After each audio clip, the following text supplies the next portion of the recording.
Howdy y'all, it's Andy. Just a quick follow-up on my video the other day for that hydraulic mining.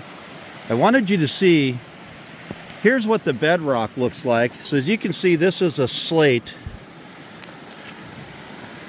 that is the native bedrock in this area. And you can see it down in the creek bed of it being a big slaty bedrock creek bed. Now let me show you the waste rock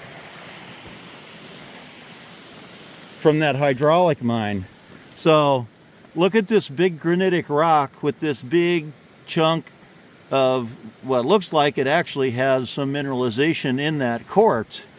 And if you look at this waste rock pile, all of this waste rock is granitic.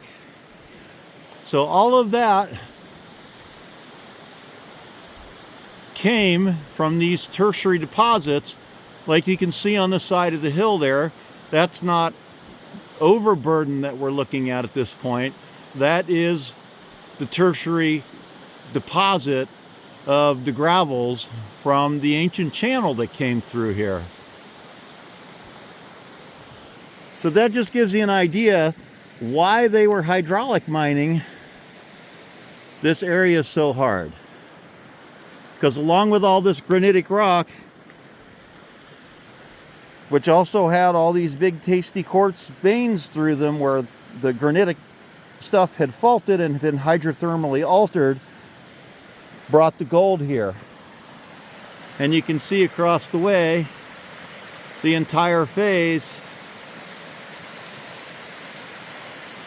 is just chock full of those tertiary gravels that eventually eroded away or have been hydraulic mined away to where the existing channel is today. Now in 1848, when gold was discovered in California, men came here from all over the world to seek it out. But it wasn't long before they picked up all of the easy gold, and they began to be faced with the fantastic engineering problems of getting gold out of the secret places where it had lain for millions of years.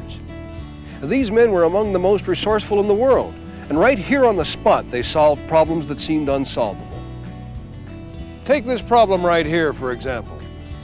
That hillside is no ordinary pile of rocks. That's the bed of a river that flowed over 30 million years ago, in a time that the geologists called the Tertiary period. And that river carried gold down from the higher mountains.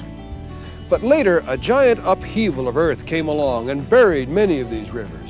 They disappeared under tons of newer earth, and the gold that was in them was buried as well. This riverbed, along with many others, was eventually uncovered by new rivers that cut deep channels so deep that they crossed the old rivers. And wherever this happened, a little of the tertiary gold leaked out and gave the miners their first clue of where the gold was hiding. But the problem was how to get the gold out. There are thousands of dollars worth of gold in that hillside, but it's also mixed in with millions of tons of packed river gravel, packed so hard that the miners themselves used to call it cement.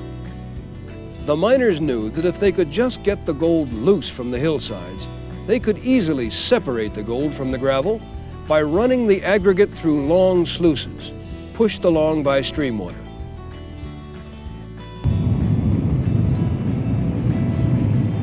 The miners fired enormous blasts of water against those old riverbanks and let them roll down through their sluices and over the riffles, carried by this new man-made river.